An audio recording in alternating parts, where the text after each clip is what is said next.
Welcome to our channel. This is not just a story about art. This is not just a story about pain. This is the story of a woman who had every reason to give up. But she chose to rise, again and again. She didn't ask the world for permission. She didn't wait for love or health or luck. She turned her broken body into strength, and her sadness into color. She was betrayed, forgotten, destroyed. But the world could never ignore her soul. Today, we'll walk into the fire she lived in, feel every tear, every scream, every heartbeat, and learn English through the language of courage. This is the incredible true story of Frida Kahlo, the woman who painted her pain and became immortal. This story is perfect for your English because it's told in simple, emotional language. You'll learn how to understand real feelings, improve your vocabulary, and connect deeply with every word while enjoying a powerful life story. It's not just English practice. It's English with emotion, meaning, and memory. Let's begin. Part 1. The Girl Who Was Born. Twice. Frida Kahlo was born on July 6, 1907, in Coyoacán, a small town near Mexico City.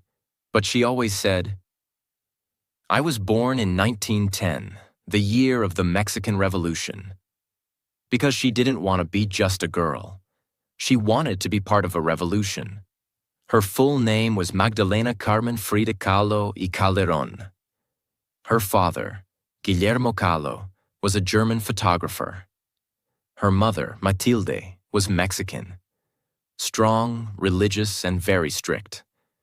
Frida was the third of 4 daughters, but she felt different from the beginning. She was wild, curious. She played with boys, climbed trees, fought like a warrior.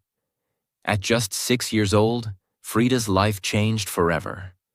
She got a disease called polio, a virus that attacks the body. One of her legs became thin and weak. Kids laughed at her. They called her Frida the peg leg. But Frida didn't cry. Instead, she ran, she boxed, she swam like a shark, faster than the boys. Her father, who also had health problems, became her best friend. He taught her photography, painting, and how to read philosophy books. And when the world felt unfair, he told her, "You are stronger than life itself." At 15, Frida entered the National Preparatory School, one of the best schools in Mexico. Out of 2,000 students, only 35 were girls.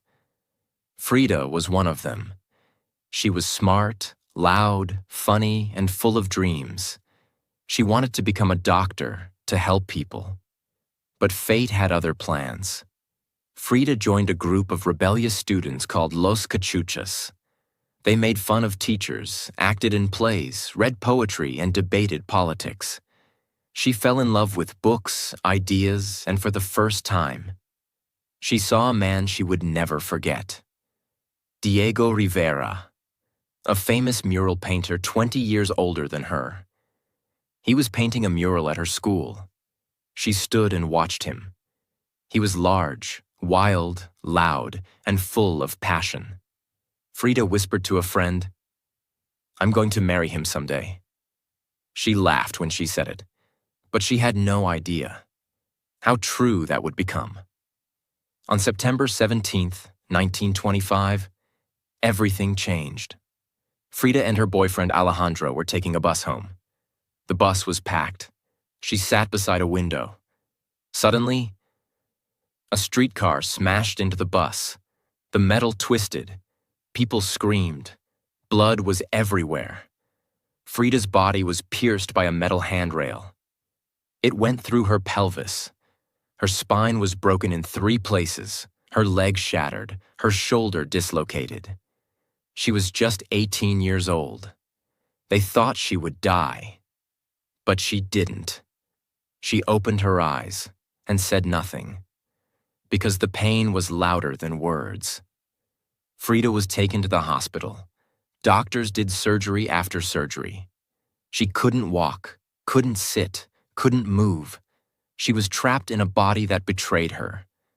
But she had something the accident couldn't break: her fire.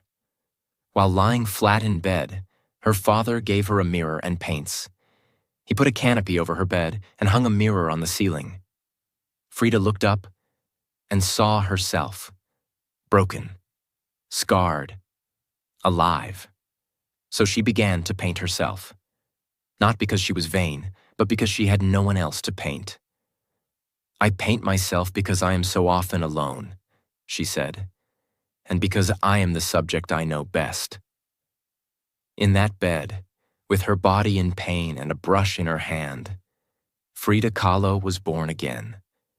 Her dreams of becoming a doctor were gone, but she found a new medicine: art. She poured her pain onto the canvas, not to make people smile, but to make them feel. She once said, "My painting carries with it the message of pain." But inside that pain, there was beauty. There was truth. There was Frida. And the world was about to notice. Part 2.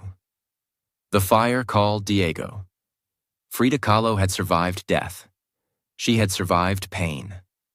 And now, she was discovering her new life as an artist. She started painting more and more. Self-portraits, bold colors, dreams, nightmares, emotions. She wasn't painting flowers or pretty views. She was painting her heart. And her heart was full of scars. She once said, "I never paint dreams or nightmares. I paint my own reality." And in that reality, there was one name: Diego Rivera. In 1927, Frida finally got out of bed. She was weak, she walked with a limp, her body still ached. But her eyes were full of fire. She took her paintings and went straight to Diego Rivera, the famous artist she had seen years ago in her school. He was working on a mural at the Ministry of Education. "I have not come to flirt. I have come to show you my paintings. I want to know if they're worth anything." Diego looked at her, surprised. He smiled, and when he looked at her paintings, he saw something no one else saw. He said, "She's an authentic artist." From that moment, something began between them. Not just art, not just interest, something wild. In 1929, Frida Kahlo married Diego Rivera. She was 22. He was 42. He was big, loud, famous, and already had been married twice. He had children, lovers, and a terrible reputation with women. People told Frida, "Don't marry him. He will destroy you." But she didn't listen. She said, "I've suffered 2 great accidents in my life. One was the bus, the other was Diego." That quote would become legendary. Their love was full of passion, art, politics, and pain. Frida once said, "Diego was everything: my child, my lover, my universe, my pain." They traveled to America, to San Francisco, Detroit, and New York. Diego was painting giant murals everywhere. He was respected, powerful, praised. But Frida? She was different. She was small, dressed in Mexican clothes, bold, outspoken, and totally unique. People in America looked at her with surprise, but they couldn't ignore her. She wore colorful dresses, flower crowns, big jewelry, and walked with a strength they couldn't explain. In every city she painted. She painted her face. She painted her thoughts. She painted her losses. While living in Detroit, Frida became pregnant. She was filled with hope. She wanted to be a mother more than anything, but her body was not ready. She had a miscarriage. She lost the baby, and the pain shattered her again. She painted her grief. One of her most emotional works is called Henry Ford Hospital. It shows her lying in a hospital bed, bleeding, crying, and surrounded by images of a baby, her body, and her sadness. It was raw, it was brutal, it was honest, as if losing her child wasn't enough. Frida's heart was broken again. Diego cheated on her, not just with strangers, but with her own sister, Christina. This betrayal cut deeper than anything. Frida was destroyed. She cut her long hair. She wore men's suits in her self-portraits.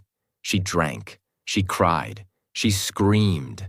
But she didn't stop painting. She painted her anger, her broken heart, her disappointment.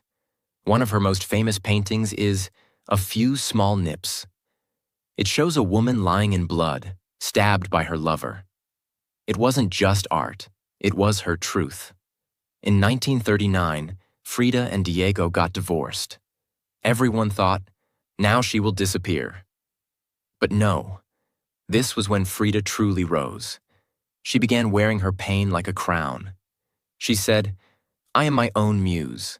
I am the subject I know best. I am the subject I want to better. She had affairs with men, with women.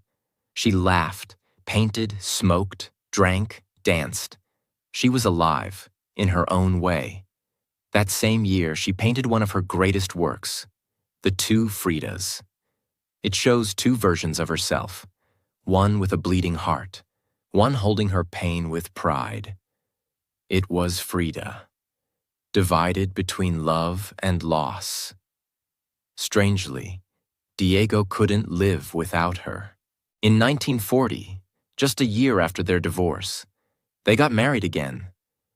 But this time, Frida was different. She no longer needed him to survive. She had found herself, and the world was beginning to see her. Frida started having exhibitions in New York, Paris, and Mexico. She met Picasso. He admired her. She met André Breton, a surrealist, who said, Frida's art is like a ribbon around a bomb. The world finally saw what she had been painting all along. Not just pretty pictures, but pain, power, truth. Even while the world clapped, Frida's body was getting worse. Her spine was collapsing. Her right leg had gangrene. She had more than 30 surgeries. She wore metal corsets to stay upright. She lived with pain every single day. But she painted through it. She smiled through it. She said, I'm not sick, I'm broken, but I am happy as long as I can paint. Frida Kahlo wasn't just surviving. She was burning, bright, and wild. People didn't understand her, but they couldn't look away. Her spine was weakening. Her legs hurt constantly. She had to wear tight, hard corsets made of leather and steel, just to sit upright. Sometimes she couldn't get out of bed. Sometimes she had to paint while lying flat, just like after her bus accident. She was now in her 30s, young by the world's eyes, but old with pain. She once said, pain, pleasure, and death are no more than a process for existence.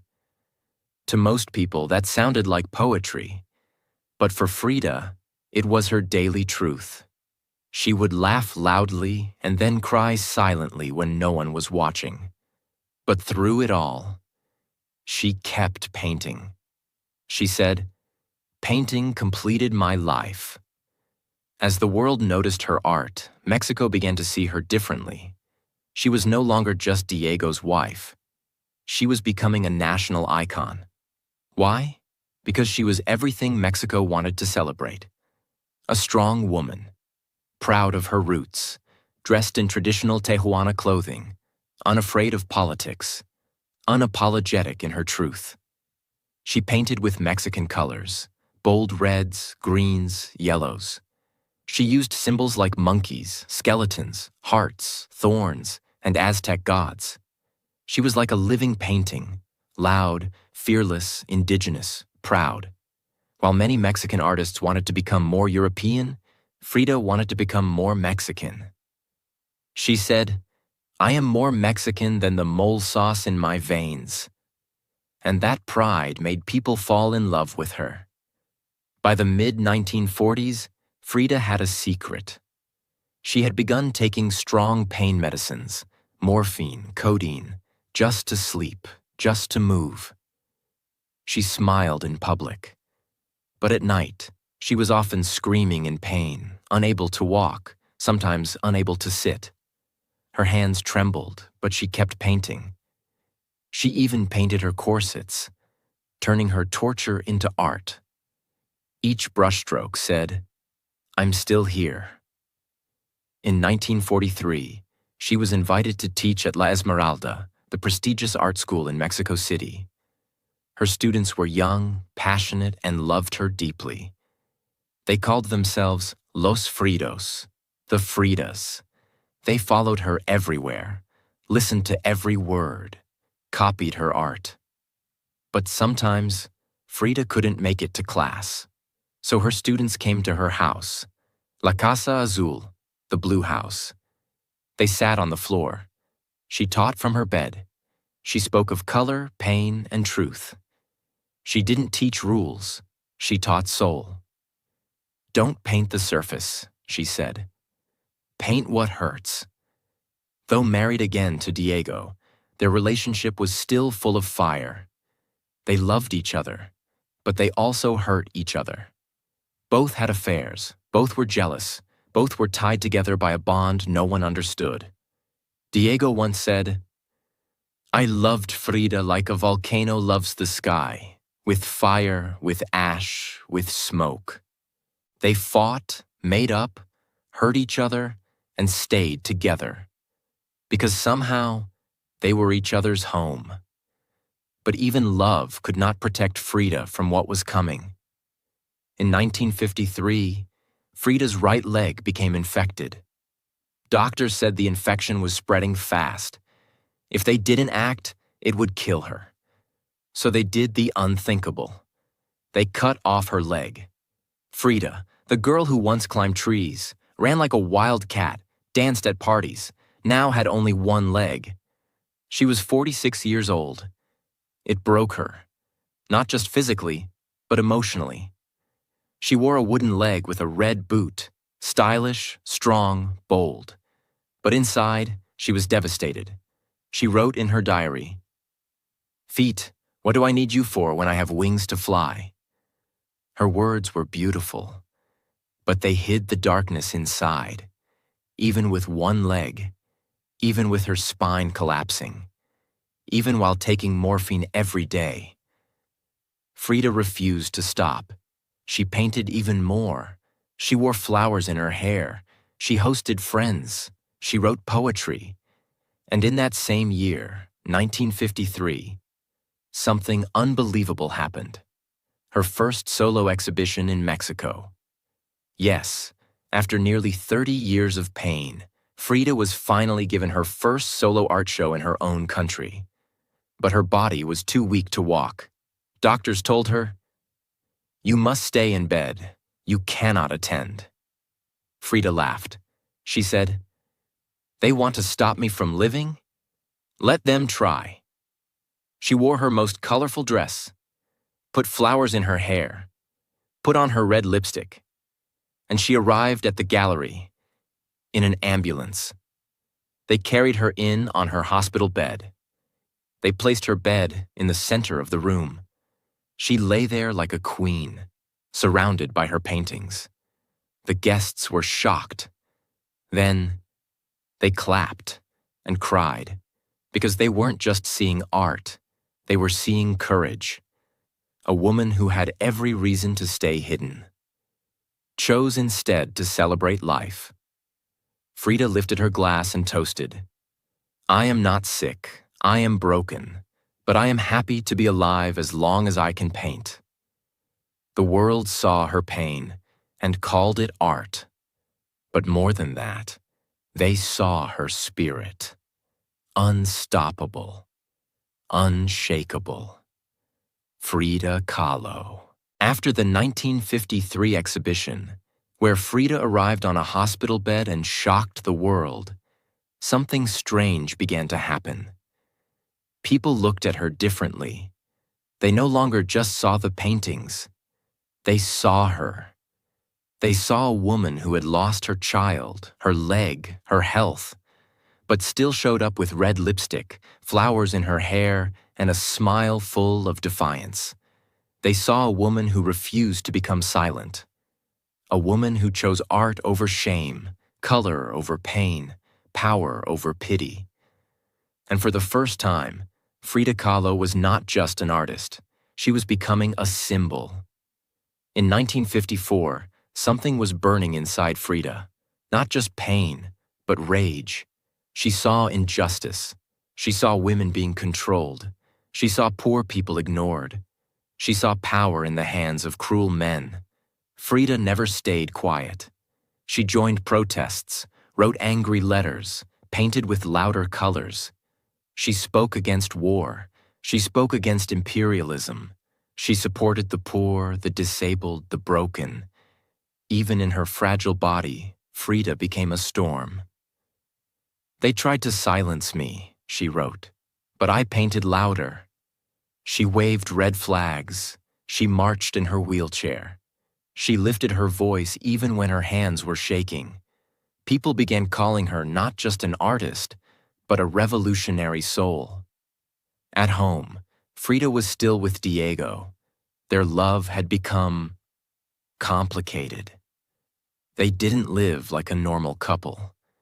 They lived in two separate houses, connected by a small bridge. They both had other lovers. They both argued, yelled, and sometimes didn't speak for days. But deep inside, Frida still loved him, like a wound that never closed. She once wrote in her diary, "Diego, nothing compares to your hands, nothing like the green gold of your eyes. My body aches for you." She even said, "I cannot love without pain." And Diego? He loved her too, but he didn't know how to stop hurting her. It was a love story, not of perfection, but of chaos, scars, and truth. In her final years, Frida began writing a diary, pages full of poems, drawings, secrets, and fear. She wrote with red ink, black ink, blood colors. Sometimes her words were clear. Sometimes they looked like she was crying while writing. She wrote things like, "I hope the exit is joyful, and I hope never to return. They amputated my leg. They gave me fake hope. I bleed inside. I paint flowers so they don't die." She drew hearts with cracks, doves without wings, and self-portraits with thorns around her neck. Her diary wasn't just a notebook. It was her soul, falling onto paper. Frida was now in constant pain. She couldn't sit for long. She couldn't sleep. She cried while laughing. She whispered to her nurses, "Just help me paint, and I'll be okay." Every time the world thought she would finally stop, she painted again. Even if she had to be held up by pillows, even if she had to use her left hand when her right one shook. She painted until the pain became too strong to hold a brush.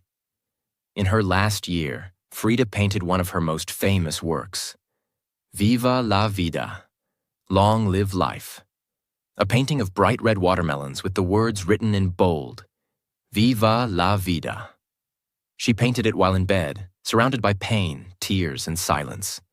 It was her last scream, a scream that said, "Even now, I choose life. I choose color. I choose to leave something beautiful behind." That painting is now in museums across the world. People stand in front of it and cry without words. Because it was not just art. It was Frida's goodbye. In July 1954, just 11 days before her death, Frida did something no one expected. Even though she was weak, in pain, and could barely move, she joined one last protest against the U.S. government for invading Guatemala. She told her nurse, "I must go, even if I die." She was wheeled into the crowd, waving a red flag, surrounded by people chanting for justice. People stared. Some cried, because they saw a woman who had lost everything, still showing up to fight for others. It was her final public appearance. The world didn't know, but Frida Kahlo had just said her last goodbye to the streets she loved. Back home, in La Casa Azul, the Blue House, Frida stopped talking much. She looked at the sky for hours. She wrote poetry. She stared at her old paintings. She listened to Diego walking in the next room. She didn't cry. She didn't complain. She just waited.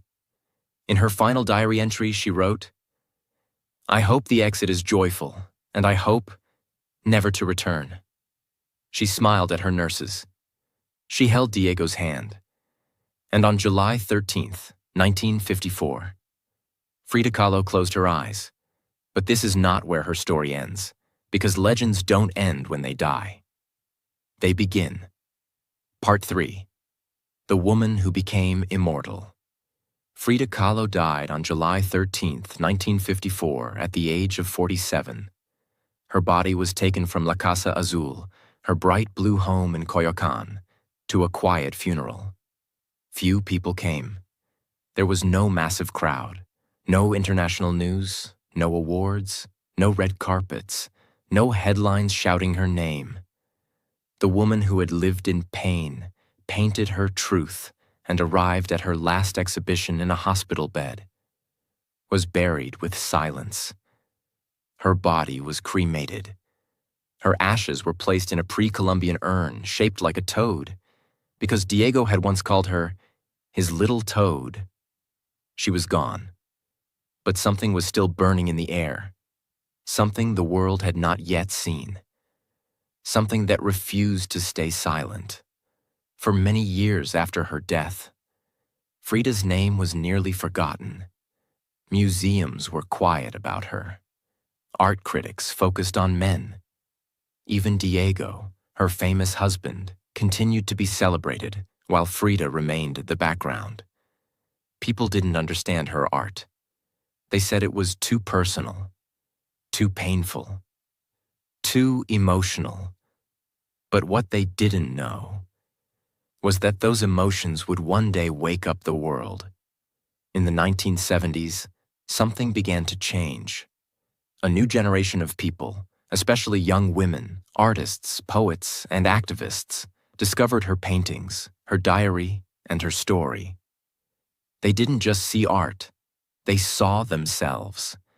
Frida had become a mirror for women who felt unheard, for people living with pain, for outsiders, rebels, dreamers, for those who were told, "You're too much" or "You're not enough."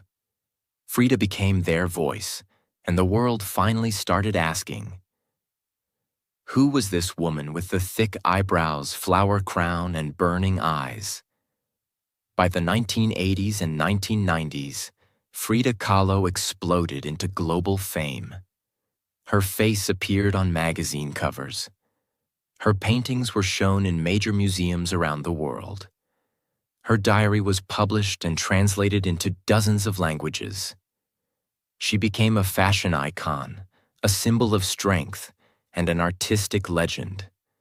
Suddenly, people from Tokyo to London, Paris to New York, Buenos Aires to Berlin, were talking about Frida Kahlo. Her words were printed on walls, her quotes were painted on buses, her life was taught in schools, and the world didn't just want her story, they wanted her art. Frida's paintings, which once sat quietly in her home, began to sell for millions of dollars. Here are just a few. Diego and I. A haunting portrait of herself with Diego's face on her forehead. Sold for $34.9 million in 2021 at Sotheby's auction. This became the most expensive artwork ever sold by a Latin American artist. 2 nudes in a forest sold for $8 million. Roots, another deeply personal work, sold for $5.6 million. From being ignored to becoming one of the most valuable female painters in history. the same paintings she made in bed while bleeding, crying, shaking, are now worth more than diamonds. But their true value is not money. Their value is in what they gave to the world. Today, Frida's face is everywhere. T-shirts, notebooks, jewelry, murals, tattoos. Her face is on postage stamps in Mexico. She has been featured in Barbie dolls, Netflix documentaries, and Oscar-nominated films. Salma Hayek even played her in the film Frida, 2002, a movie that was nominated for 6 Academy Awards. Frida, who once said, "I never paint dreams, I paint my own reality," became the dream of millions. Frida's house, La Casa Azul, is now a museum. It receives over 1.2 million visitors every year. People travel from every part of the world just to see her bedroom, touch her brushes, walk in her garden, feel her energy in the walls, cry in front of her wheelchair. It's not just a museum, it's a temple of courage. Frida is remembered not because she smiled through the pain, but because she showed the pain and still chose to live. She showed her scars. She embraced her body. She said things other people were afraid to say. She didn't care about being polite. She cared about being real. She once said, "They thought I was a surrealist, but I wasn't. I never painted dreams. I painted my own reality." And that's why her story will never die. Because in every girl who's been broken, in every person living with pain, in every soul that has been betrayed, lost, or told to stay silent, Frida whispers, "You are not alone, and you are still beautiful." Frida's story is not just about painting. It's about fighting. Fighting for love. Fighting for art. Fighting for your voice, even when the world tries to shut it down. She was born into a world that wanted women to be quiet. She screamed with color. She lived with a broken spine. But she stood taller than kings. She died young, but became eternal. Frida once said, "At the end of the day, we can endure much more than we think we can. And maybe that's the truth we all need. Your pain does not make you weak. It makes you powerful." So now you know the truth. Frida Kahlo didn't have a perfect life. She didn't have perfect health. She didn't have perfect love. But still, she lived with fire. She painted her pain. And she turned her broken pieces into something the world would never forget. That's the lesson you must carry. Your pain is not the end. Your pain can become your story. Your story can become your power. And your power can touch millions. You don't need to be perfect. You don't need to have everything figured out. Just start with what you have. Even if it's pain, even if it's tears, even if all you have left is one small hope inside you, protect it, fight for it. Because you don't know who you can become until you refuse to quit. Frida didn't quit, and neither will you. So whatever you're going through, remember this. Your scars are proof that you survived, and your voice deserves to be heard. If Frida's story touched your heart, if it gave you hope, if it reminded you that you're stronger than you think, then subscribe to this channel right now, because I promise you, I'm not just here to teach English. I'm here to remind you, you matter. Your story matters, and your voice is powerful. We're not just building language here, we're building courage. Subscribe to our channel for more powerful biographies that teach you English through the language of life. So stay with us.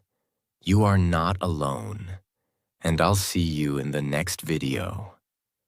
With love, from your big brother.